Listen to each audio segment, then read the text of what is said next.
Welcome to the Elevating La Cultura podcast, a space where I talk with Latinas who are passionate about what they do and are willing to share that passion with others to change the narrative, especially for the next generation. Each season is centered around different topics, but all with the Latina perspective. Welcome to Season 9, where we will talk about reflecting on personal stories and letting our brilliance shine. I'm so excited to share these powerful conversations. So vámonos, and let's get into it. Stephanie is a first-generation Latina from the Northside of Chicago. Her parents' migration from Colombia fuels her passion for creating equitable and attainable economic opportunities for communities of color. As the director of Career Launch Chicago with the City Colleges of Chicago, Stephanie collaborates with Chicago Public Schools and local businesses to develop and implement youth apprenticeships that connect high school students to college and career pathways. Most recently, Stephanie founded Rise and Thrive Latinas, RTL, a convener and curator of experiences that create opportunities to build community with other Latinas in Chicago and the Chicagoland area. Their signature offer, the RTL Book Club, has been incredibly successful in setting the tone for what RTL hopes to continue to provide by creating a community where members feel seen, heard, and supported, using books written by Latinas as a vehicle to have healing conversations about family dynamics, identity, pleasure and sexuality, and personal growth journeys. Stephanie has a BA in sociology from Northeastern Illinois University with a minor in Latinx studies and an MA in Latin American studies from the University of Florida. She's an alum of the Civic Leadership Academy through the University of Chicago and currently a member of the Mujeres de Asset entrepreneur cohort, where she is joined by 17 brilliant Latina entrepreneurs from all over the country. I am so excited for the opportunity to chat with Stephanie. Hi! Oh my gosh, I am so happy and filled with joy to be speaking with you today and be sharing your voice and your story with the listeners. I met Stephanie maybe like a year ago, maybe. Yeah. But I feel like we were running in different circles, but we had so much overlap with the people that we knew. And when I finally met you, it was like amazing. Like we hit it off right away. And we even traveled together recently. We went to Mexico, and I feel like, I don't know, the friendships that were made like on that trip, I'm just so grateful for. Same. But I mean, all my listeners will get to hear how amazing you are by the end of the episode. So I'm going to stop gushing about who you are and let you go ahead and introduce yourself. Awesome. Well, thank you. And I'm very excited to be here. And, like you said, I feel like we've been orbiting and then it's like it finally happened and then it was magical. So I am Stephanie Gomez. I am a first generation Latina living here in Chicago. My parents migrated from Colombia in like the 80s.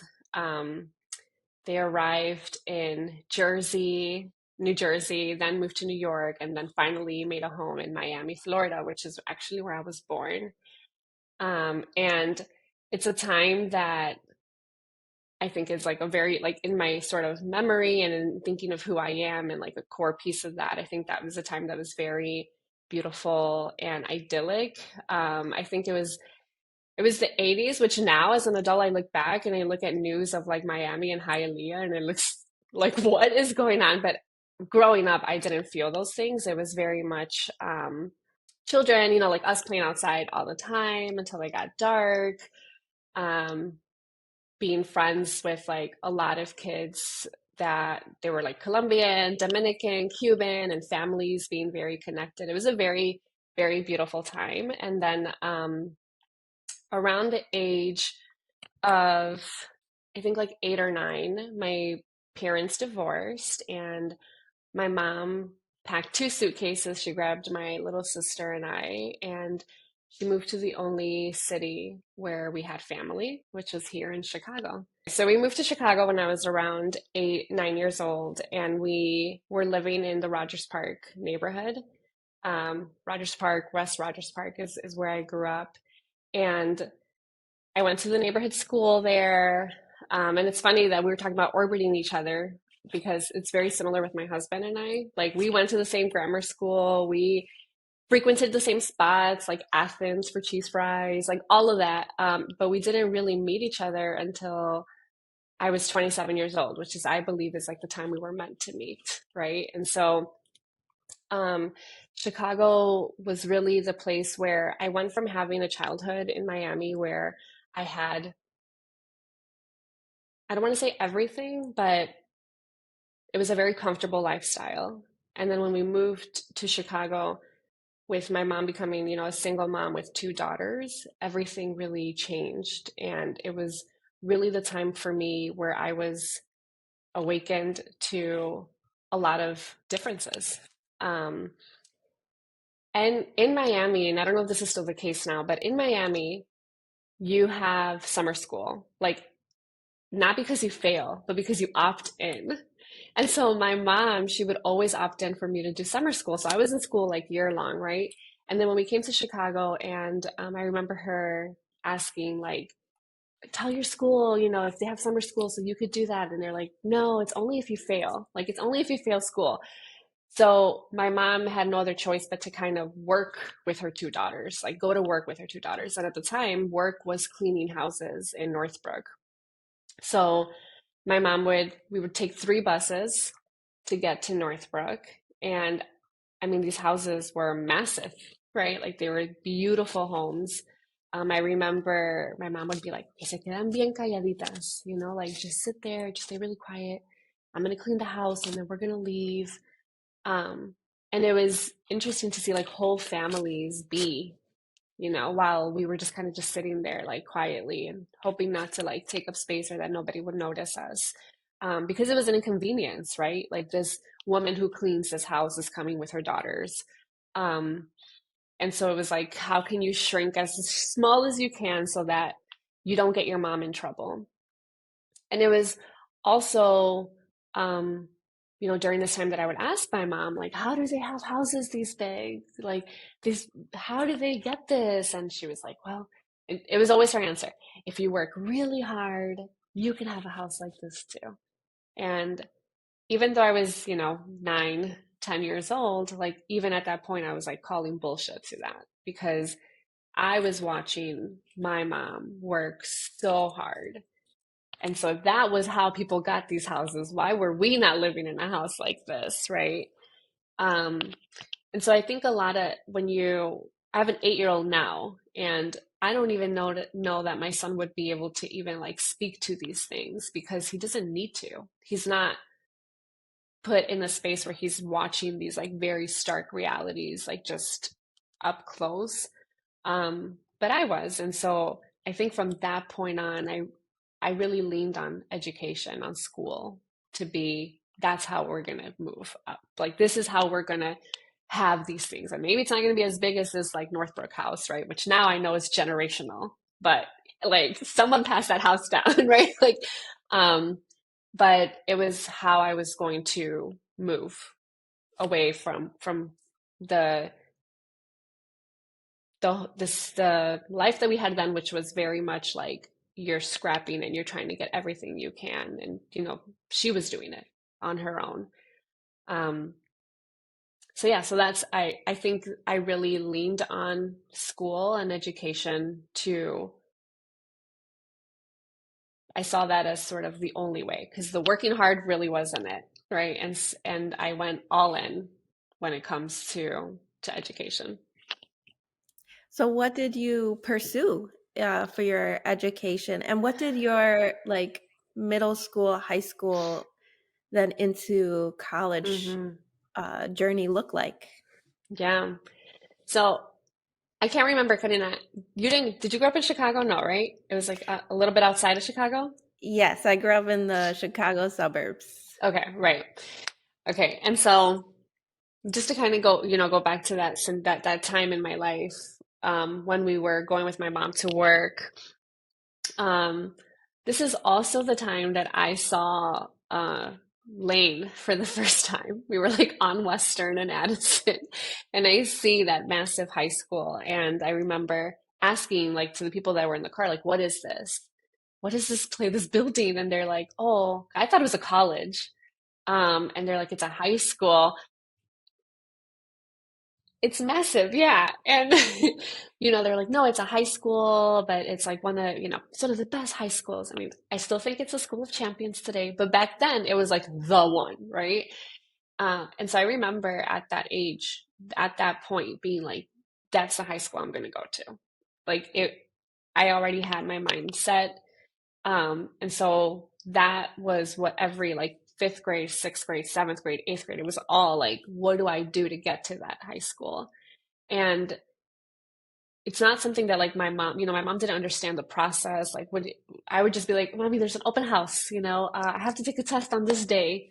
But she didn't know like sort of the fact that like all these students from all of Chicago are going to apply to these three selective high schools or four selective high schools. And that the chances are she didn't know anything like that. And I think in retrospect, it's almost like I I think if she did, maybe there would have been like added pressure, even more so, right? And so it's almost like a blessing in a way that like wasn't like, Stephanie, this is it, this is good, because it was only myself putting that pressure and myself wanting to get there. And I did.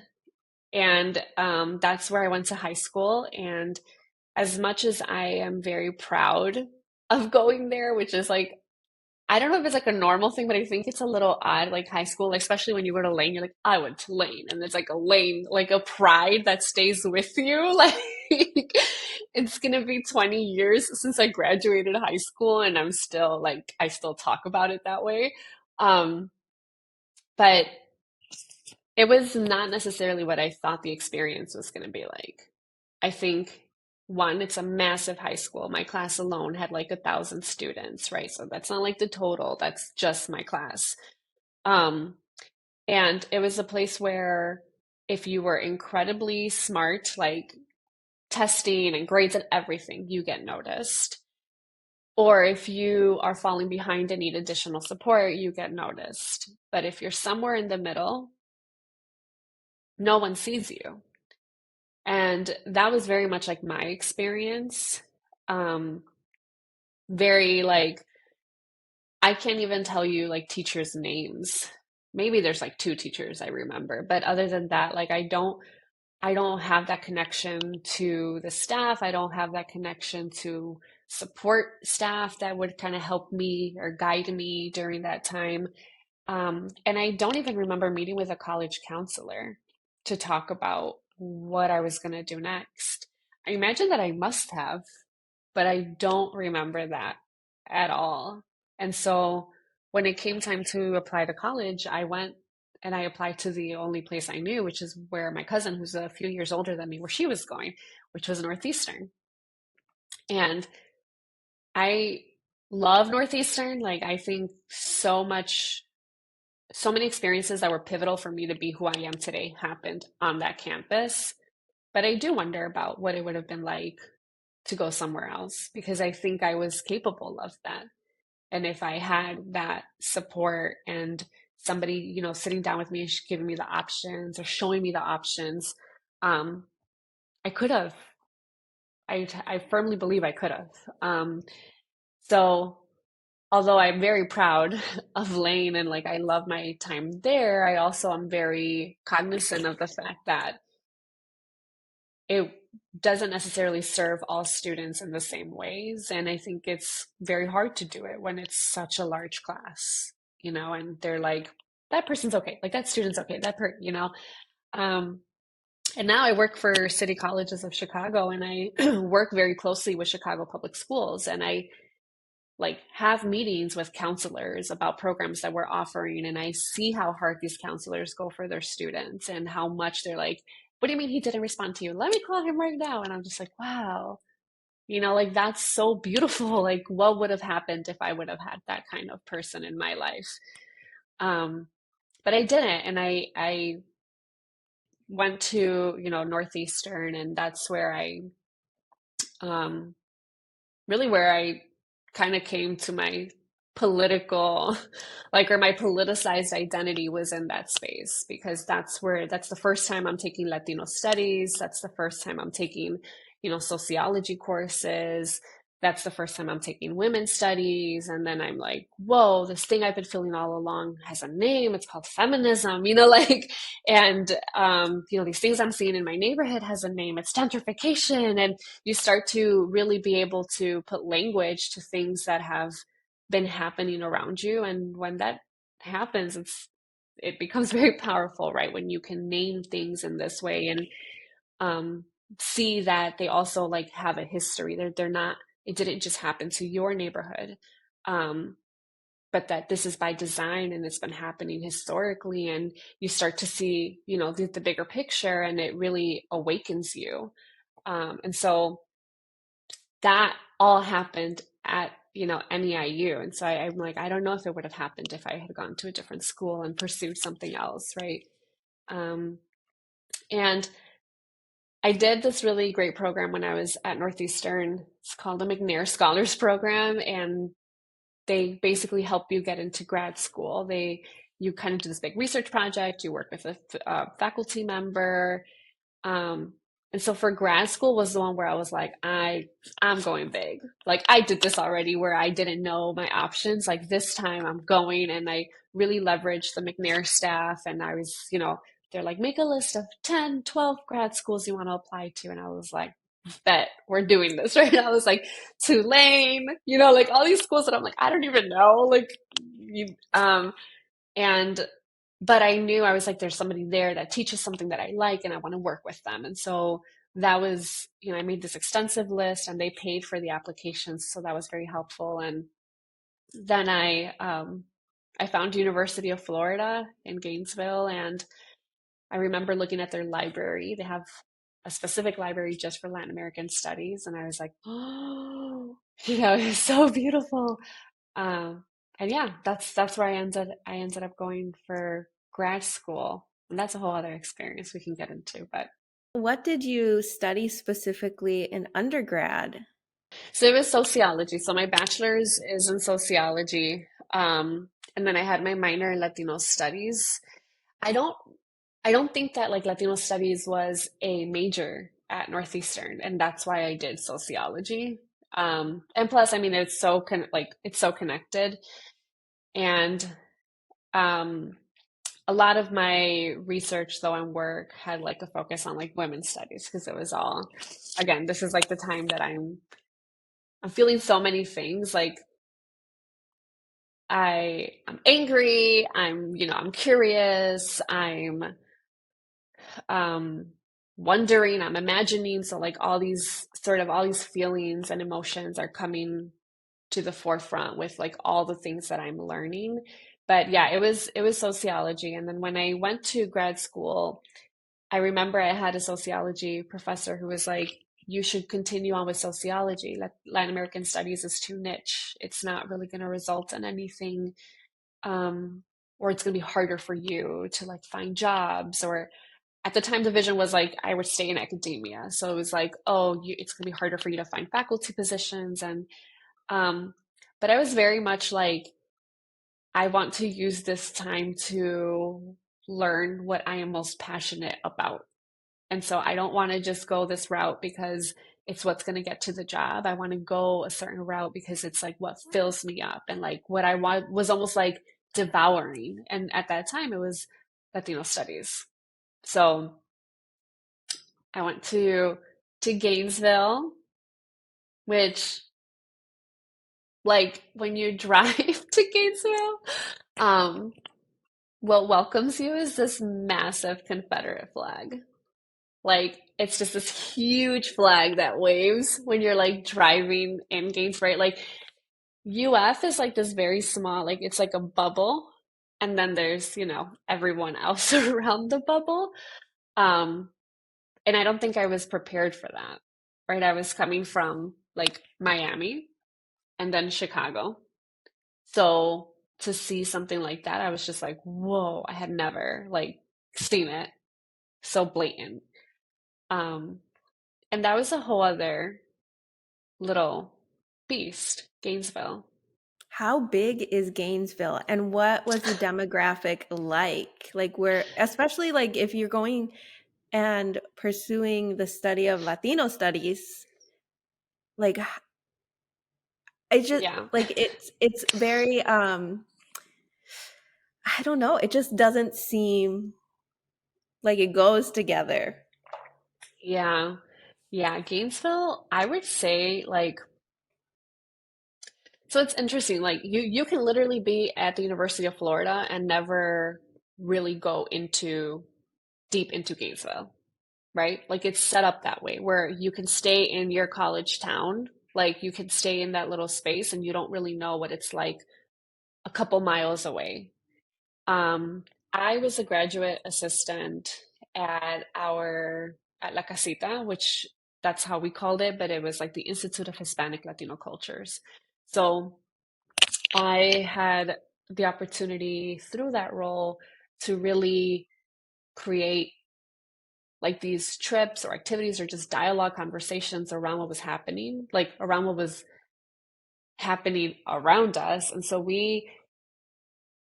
I would say when I think of Gainesville, I think of being surrounded by folks who had been there for many generations that are probably tied to like because there were like um, plantations around there, right? So you have that, but then you also are not necessarily too far from Immokalee, where you have a lot of farm workers. Um, and so there's that dynamic, right? And then you're also you hold some type of privilege as a graduate student in this space that could just literally go to the Trader Joe's to Target and go back to your apartment or your dorm or your and not have to see anything that was around there. The actual campus though, like in terms of demographics of the actual campus, it definitely was very different from Northeastern, which is a Hispanic serving institution. Like it's designated as an HSI. To go to UF, and although I was, a grad student, so I'm not an 18-year-old at that point, it is still very shocking for me because I had never been in a space that's like they're a predominantly white institution. I had never been in a space like that. So I felt very much like, whoa, like this is what it's like to go to the schools you see on TV. Like that's almost like my thinking, like this is what it's like to go to the colleges that you see in the movies. Like I, it was hard. And if I didn't have La Casita, and if I didn't have the students that I worked with there, like I don't think I would have been able to survive. Yeah. It was, and then like even I went like I went for Latin American studies, but my focus was Latino studies. So it was, folks like from the Latin American diaspora living in the United States. That was like what my interest was. And um the faculty there were not set up to do that. They were doing more like if you wanted to study Brazilian, like something about Brazil, oh, you had a whole team, a whole squad of faculty, like we're studying this in Brazil, we're doing this. Like, um, if you were doing more like Latin America, like if you're talking about Argentina, if you're talking about Chile, but if you're talking about Latinos in the US, like then there was very minimal support for the stuff, the research I wanted to do. And that's something I wish I would have known before going because it also took me, like, I left Gainesville and I still hadn't earned my degree because I couldn't finish my thesis. Like, I had such a hard time finding the right people to be on my committee. I had such a hard time feeling like I had it figured out. And so I left without anything when I came back home. I had just done like 2 years of coursework. And so at that point, it's like, okay, well, you're done. Um, what's going to happen now? Like you can't stay here. There's no more classes for you to take. Like you've kind of exhausted everything. And so I came back home with coursework, but no degree. And then feeling like, what am I doing? Like, what is this? What was the point of all of this? Um, and it wasn't going to be until another maybe 2 years that UF would introduce, or at least that department would introduce an internship option. And then that's what I did. So I did I was working at a nonprofit, and I was using my time at the nonprofit, like the experience and everything, to write my that version of my thesis. But it was connected to like a practice. It wasn't just sort of this theoretical. It was now like, not only, do you have this option to do this thesis that's very much theoretical, and now you have this opportunity to do something that's you can write based on practice. And so that's the approach that I went. And I had amazing committee members. Um, and then I had a beautiful experience at that point. But it took me, I don't know, 4 or 5 years to finally officially be done with a master's. Wow. It's like the system lured you, and I think it's a common experience, especially for people that are our age, millennials. I think things are changing now, but the system lured you, especially if you're first gen, and then it's not. We realize that the system wasn't made for us, and it doesn't have the support for our specific lived experiences and our specific areas of interest. And I think that is true with predominantly white institutions, especially. Like, yes, if you're at an HSI or a college that is more diverse, there's more understanding. But I feel like predominantly white institutions have this idea, or like they want diversity.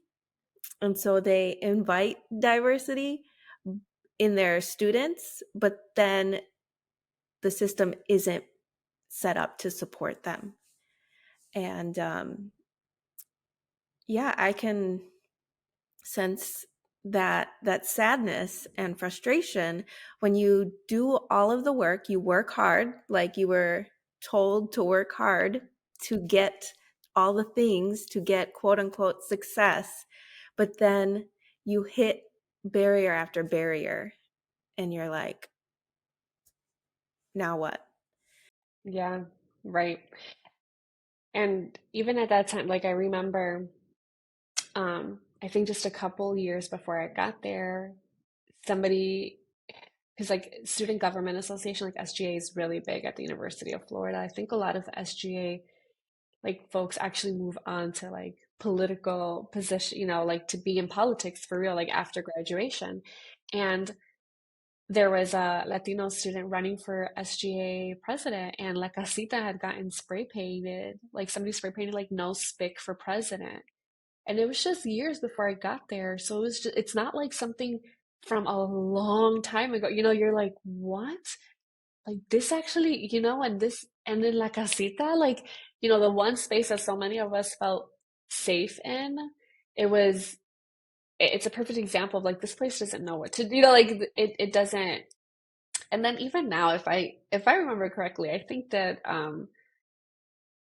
UF, and we may want to like check this before if you were to put this out there, but um, I think that they fired a bunch of their DEI positions because they're in Florida. And so a lot of the roles, I had seen like on Instagram a bunch of like the students that I used to work with, like just angry at UF, like how could you do this? Because they let go of a lot of the roles that were the people that were the champions for the diversity they're trying to bring in, right? The people who actually were the support, um, which is, yeah, I think now, like, with Noe, with my 8-year-old, I'm much less concerned about like prestige. Like I'm not even, should he choose to go to college even to begin with? Like, um, it's much less about like we're going to chase the names and much more about where does it feel right for you, and like where is there actual evidence that people care, like that people have systems of support in place. I don't care if you say I went to this college and nobody knows what the heck it is. Because when I could look at my two experiences, UF at NEIU, like NEIU had the people. Like that was why I was able to really blossom the way that I did. And UF had the name. That's what it had, because there's to say like there was staff or people that really cared about you. I mean, sure, the people I worked with, I had an opportunity to connect on that way, but not as an institution. I don't that was definitely not the case. And now that you're working in um, the space where you can affect change with the City Colleges of Chicago, how has your experience impacted and how have you continued to build upon your experiences and influence change in the role that you're doing now? Yeah. I think that's a great question. And it's honestly like I have a fantastic team right now that I've been able to build out, right? So when I started in the role that I'm in now, it was for an initiative that was not yet in place. Like it was like something that was like, we have this vision. We're looking for a director to carry out this vision. Um, and so I've had the opportunity to build out the three additional people that work with me. And the main thing that I'm always looking for is like, are you truly passionate about the young people that we serve with this work? Like, this is not about, and I always hit this because this happens a lot in my work right now where it's about numbers. Numbers drive it. It's about optics. It's about the politics behind it too. Like who gets to say, who gets to take credit for this and then talk about it in a way, right? Like, and for me, it's like I don't give I don't give a shit about any of that stuff. Like, and if you're on my team and that's what drives you, like I'm not, that's fine. I'm not mad at that, but like this isn't the right team for you. Because I think what my experiences have shown me is you can give lip service to something like diversity, and you can give lip service to something like, in my world right now, it's youth engagement. Like, but when you start to peel back the layers, you start to see like you this is not really meant for that young person. Like this does not serve the constituent you say it serves. Because if it did, then more of your focus would be on eliminating barriers rather than look at me, let me get on a stage and talk about it, right? And so and then just to kind of go a little more context, like my world now, with my 9 to 5, is around creating opportunity for young adults to get into sectors, like different sectors that can lead to family sustaining careers, right? So I'm talking about IT, I'm talking about healthcare, I'm talking about advanced manufacturing. We're basically saying, hey, businesses that are in Chicago, that want to talk about how hard you go for the city, that want to talk about how proud you are to be here in Chicago, what are you doing to engage the young adults of our city? What are you doing to provide opportunities for them to make money now as a high school student, but then also to prepare them to take on roles, right? Like when we think about, for example, advanced manufacturing, we have a workforce that is set to, a large part of that workforce is set to retire in 5 years. Who's taking those roles, right? And a lot of these positions, even like in IT and healthcare, like they don't necessarily need college degrees as entry points. Like there's different ways, you can go in without a college degree. And so if that's the case, why are we not using the time that students have in high school to begin to, one, expose them to these potential careers, but then once you see that they're interested and they're like, oh man, I actually would really like that, then open the door and have them have the opportunity to learn about it, right? And the way I tell businesses when I meet with them, it's like, we need you all to stop being consumers of talent and be co-developers of talent. Like, come in, open the door, right?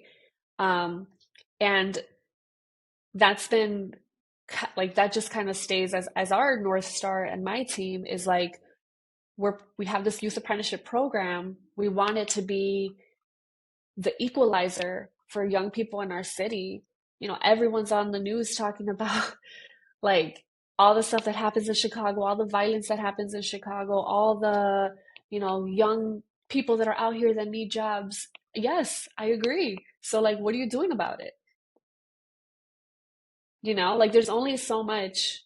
I really think that for us to move the city to the next level, and for us to really say, to show, not just say, to show that we care about the young adults in our city, it's gonna take all of us doing this shit together. Like it's gonna take CPS, Chicago Public Schools. It's gonna take our community colleges. It's gonna take our businesses. It's gonna take like, this really weaved, interconnected approach to be able to get us to that place. Because right now it's everyone saying like, oh, we should be doing more for young people. And it's like, great. So like, what are you doing? Like, or great, I have a possible, solution here. I have a possible option. I have something. And then when you start to have those meetings, they're like, oh yeah, we just don't know. We don't have the support for that. We think we're going to take college students instead. You're just like, okay. Isn't it so sad, like, to realize that, like, you can start helping students and young adults and, like, preparing for the next future generations by tapping into them before they get there. And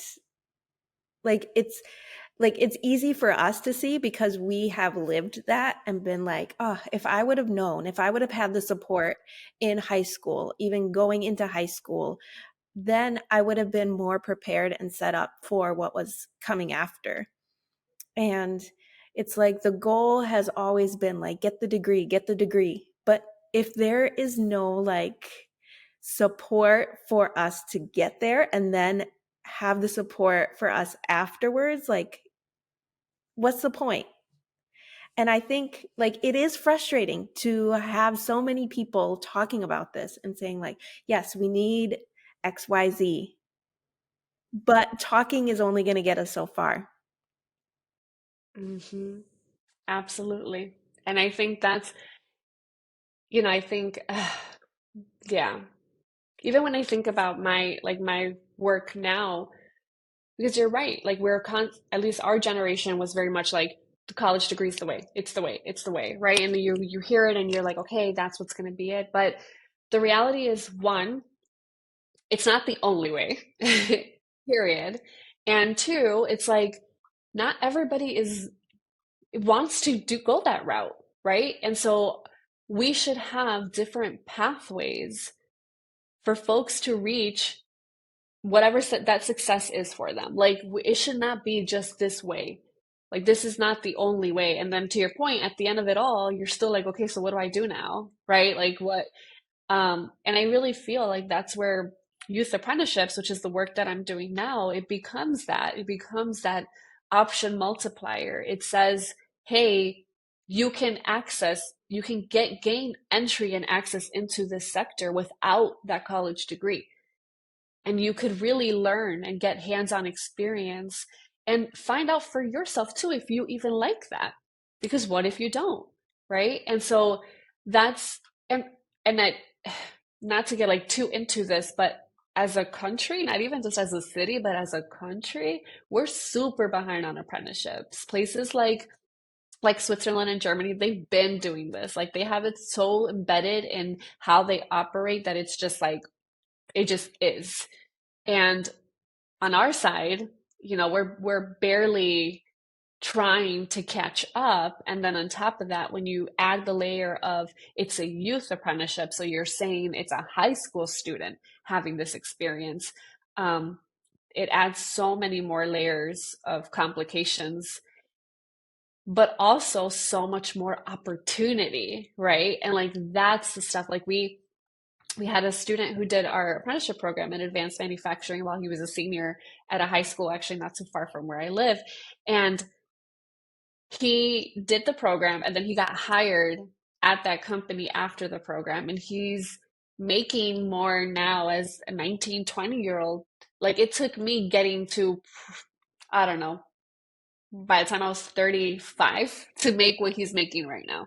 Do you know what I mean? And like he went after high school, he went to our city colleges. He earned, a basic certificate in that sector and in what he needed to do. And then the company's like, I mean, we've been working with him. We know him. We know he's committed. He knows the culture of our company. We know who he is. We want to keep him. Right. And now I see him like literally I see him on LinkedIn posts because he's like involved in all these like different things and he's like up there on stage talking. And I'm like, wow, like this was a game changer. And how many more like students, young adults can we impact through this if we had businesses really say, like put skin in the game and really say like, I want to do this. I want to be a business that hosts a high school student and I want to be a co-developer of talent. Like I have a responsibility to this city to show up for young people in this way. Like and really believe that, right? And I think I don't know if folks my sense based on my conversations is no. That's not the responsibility they feel they carry. But I disagree. I think again, if you're here in Chicago and if you want to be able to claim Chicago and you want to claim the cred that comes with that, then you have a responsibility to the young people in our city. Yeah, I think that's a mic drop moment right there. I am thankful and hopeful for people like you who are doing the work, talking about this, advocating for change. What encouragement or advice would you have for the next generation that sits in this like on the cusp of change? Yeah. Um, I mean, I think the first thing that comes to my mind with that question is like community, right? So in any, even when I think about all my experiences, a key piece that has always been present in everything has been community.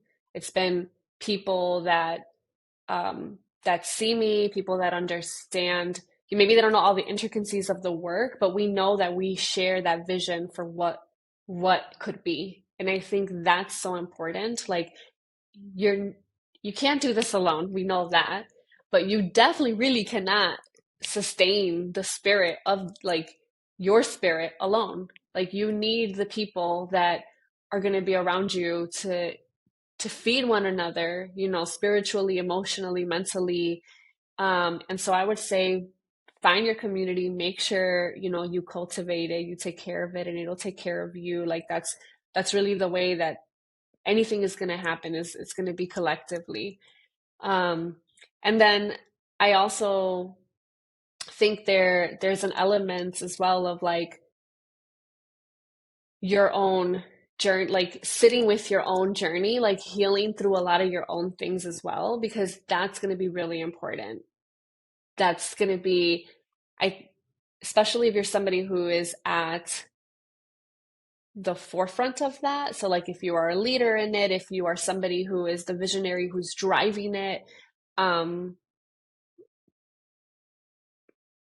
sitting and unpacking and, do whether that's, therapy, whether, I mean, that's group coaching programs. I mean, anything that's really going to get you to get to know yourself more and deeper, because that plays a role in all of this work as well.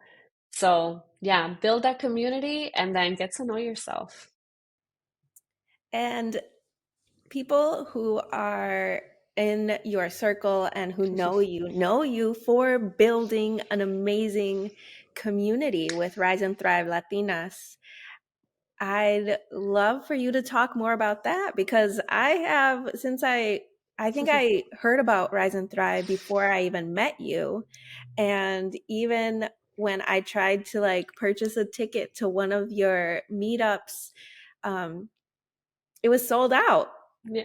And I think this community, it just continues to grow. And I hear so many people that I talk to that I connect with already know about what you're doing and the Mhm. community that you're building. So I'd love for you to share more about that. Yeah, I would love to. Yeah, so I think RTL, um, one, it came out of like my own desire to be back in community. So I think um, we launched in 2021, but the conversations around starting this again were happening, very much during like lockdowns of COVID and um, feeling like very isolated from folks and getting to a point in my own sort of personal journey of like, I want to pick up something I let go of a long time ago. So I always share that RTL is not the first time I built a community like this. It is the second iteration of something that was very personal for me and also happened when I was an undergrad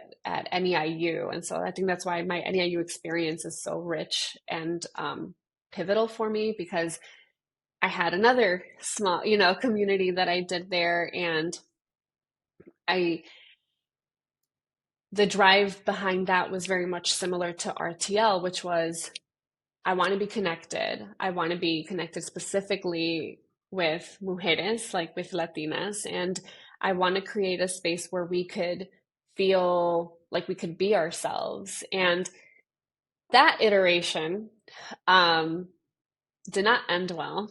And I talked about it. I did this like little interview with like Bill Journey and I talked very, I touched on it, but essentially, um, I was a very big reason and I played a very big part in the demise of that organization. And I think this is why I'm saying that advice to the next generation is like do the work to figure out you, to learn you, um, to see why you operate from the places you operate from. So, like, if you operate from fear, if you operate from, which is where I did, like, I operated from a place of very deep abandonment wounds and a lot of fear that people would leave me, people I cared about. And so, even though like my heart is the same, right? Like I wanted this space and I desired it so much, I was so scared of losing it at the same time. And so I think that wanting to hold on to the illusion of control meant that I acted in ways that were very destructive for that community, right? So I say that because I think you have to understand that before getting to RTL. Mm. When that community, fell apart, essentially, like, or better yet, when I played a big part in why it fell apart, um, I was very ashamed of that because here I was, somebody who called myself a feminist, somebody who said there was power in community, being the reason or one of the big reasons why that happened. And so it took me about a decade from that, right, to get to a place where I could even start RTL. I had to, well, one, sit there and be like, Steph, is this how you want to continue to operate? Is this who you want to continue to be? And I knew the answer. The answer was no, absolutely not. Right. And so I went through, years of therapy, of sitting with very ugly pieces of myself and under trying to understand why I acted, made the decisions, moved the way that I did. Um, and then I would, because there were some of the women who were part of that group who were like still very much like, Steph, you have to recreate this. Steph, you have to recreate this. And I would just be like, were we just not in the same thing together? Like, um, and it was like, no, it doesn't matter. Like, you have to recreate this. And I would try between that decade, like I would try. I'd be like, okay, guys, yes, let's do this. I'm gonna set up a meeting. We're all gonna get together, and we would get together, and I couldn't follow through. I could not follow through. And I think it's because I was so scared. I was so afraid of doing this again, of involving people again, of bringing other people who don't know me again to say, like I couldn't trust myself. That was what the theme was. It was like, can you do this again? Or are you gonna fuck it up? And then it was like, I don't know, like sometime later I did the Thriving Chingona sabbatical, right? And that was the group coaching program where it was essentially like, oh, make time, carve out time to work on your purpose. And like, I remember being in this virtual space with a bunch of women from all over the country, and women being like, I don't really know what my purpose is. And me being like, oh my God, I know what my purpose is, but I don't want to talk about it. Like I know what I'm meant to do while I'm here, but if I talk to you all about it, I'm going to have to tell you how I fucked it up the last time. And I'm ashamed and I'm embarrassed. And, um, I don't know if I could do this, right? And so then, but it didn't matter. Like little by little in every session, every time we were together, it came out, it came out, it came out. And so finally it all came out. Everything came out. And I was like, when you have like, what is that, like vulnerability, like hangover, or like that thing where you're like, oh my God, I said too much. Like I shouldn't have told him all of that. That's how I was like, like holding my breath. And then when you are received with love and people holding you while you show the ugliest versions of yourself, it is very healing. It was very healing for me. And for me to understand too that like, right now, the reason it couldn't work every time I would pick it up and try it again was because fear was trying to protect me, right? Like my fear was trying to be like, no, don't do it again because it's going to hurt and it's going to be bad again and you're going to mess it up and you're just don't do it. Just stay here, Steph. Look, it's so nice here. Look, you have your home, you have your friends, you have, like, why are you trying to go out there? Um, but then it was like sitting down with fear and being like, it's okay. We're going to be okay. Like it's different this time. I'm not it's I don't I'm not gonna operate like that again. It's almost like me to me, right? Like you're having this conversation with yourself and it's like you know why you did back then. That's okay. You made peace with her, you see her, but that's not who you are anymore. And like all of that had to happen for me to finally be like, okay, muchachas, I think I'm doing this again. And then, getting las muchachas and being like, I don't want to have the same name we did last time. I want this one to be new. I wanted to stand its own chance. I wanted to, figure itself out. And it's, I think it started because of that desire, but it's really what I'm meant to do. Like, I don't think I could live without doing what is now RTL, right? But what it represents, which is that community. Like, I think that's what I was meant to do. I really firmly believe that's why I'm here. And so it is my purpose, like in its living form, it is my purpose. And I think it's been growing the way that it has, and it is so beautiful and magical because I and the other women who are there, we're not trying to like have it take a shape. We're just kind of letting it be. And it begins to kind of do its own thing, right? And right now, it's a book club. And literally, oh my God, it's so funny getting it. Because when I think about like when I was having that conversation with las muchachas, and I'm like, okay, like I think it should start as a way that like is very low key, very chill. Fuck it, let's start a book club.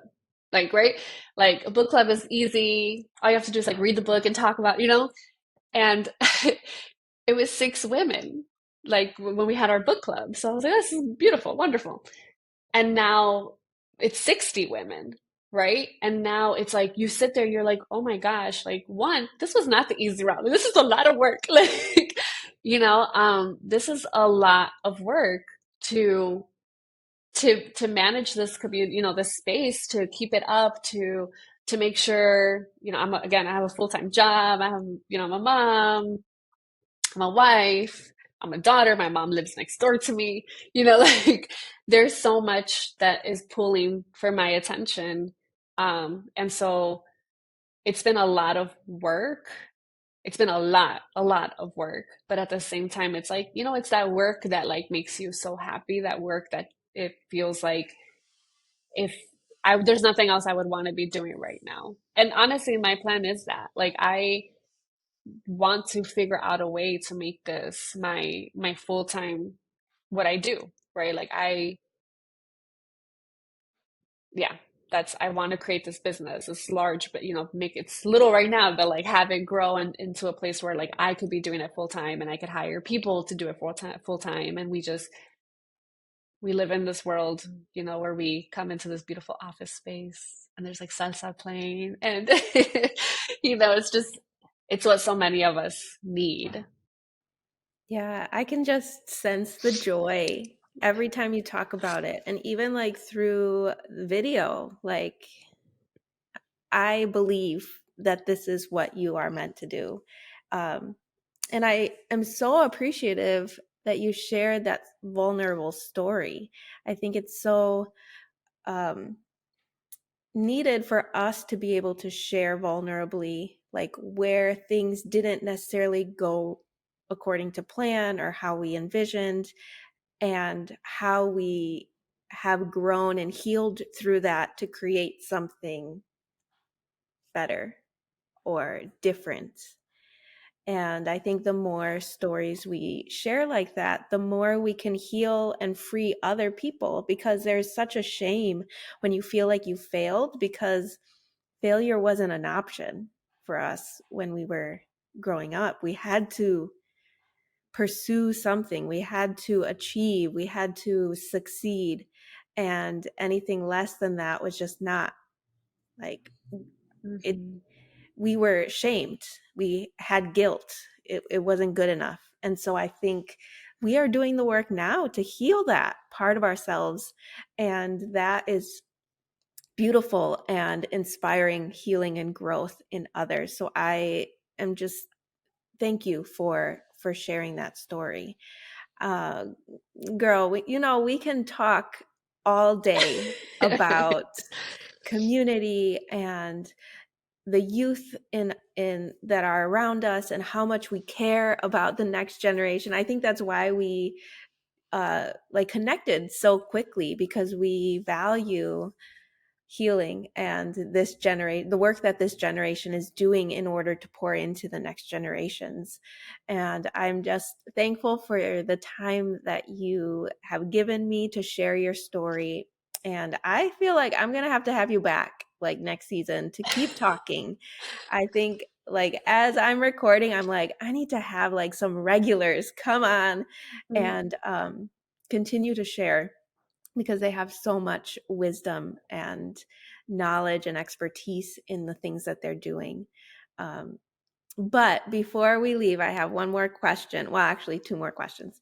Mhm. What is one thing that is bringing you joy in your day to day? Yeah. Um, One thing in my day to day. So, I mean, I think obviously like the easy answer is like RTL, right? Like that brings me joy day to day, which it is. Um, but honestly, I think on a day like behind the scenes when nobody sees, you know, behind the closed doors, like what brings me joy is seeing my son, like who he's becoming. And I think what I mean behind that is like there's so much work that has gone into me, like my own, you know, my own work that I've done and the work that I have done as a mom to be able to be the kind of mom that I believe Noah deserves. And when you start to see, you know, when I look at my son and I see his mannerisms or the way he answers a question or just to see him be, you know, like it brings me so much joy because I see a child that is not, he's just not carrying a lot of the hurt that I carried, that my mom carried, that my grandma carried, right? Like he's so free. And I love that for him. Like I love that so much for him. And that brings me a lot of joy because one, I see him in his full essence, but then I also am like, good job, Steph. You know, like we did that shit. You know, we're doing that shit. Um, and yeah, that makes me so happy. I love that. And I think that's a reminder for us to, yes, look at the work that we're doing, but also like take time to be proud of ourselves and cheer ourselves on to keep going. Um, okay, I think everyone needs to connect with you and follow you. So why don't you share where people can find you? Yes. On Instagram, they can find us at Rise and Thrive Latinas. And then I do have my personal page. It is private, but you know, if you're like, I really want to talk to you, send me a message and we can connect. And that's at con_solecito. So those are the two ways I'm most active on there. I mean, I have my LinkedIn account, but personally, I use more Instagram. So those two accounts. Yeah, so if you want to connect with her on a personal level, maybe invite her to speak somewhere because I think like the work that you're doing is amazing. Go check out her LinkedIn. And if you are a Latina in the Chicago area, and even if you're not in the Chicago area, follow Rise and Thrive Latinas. And hopefully you can join a book club or a gathering or a meeting because they will go quickly. Like they will sell out quickly. So you got to be watching that button. But thank you so much. This has been an amazing time, amazing conversation, and I'm just so thankful to know you, and I'm thankful for all the work that you're doing. And yeah, I'm sure like we're gonna hang out. So I'll see you. I'll see you soon. All right. Thank you, Karina. All right. Bye.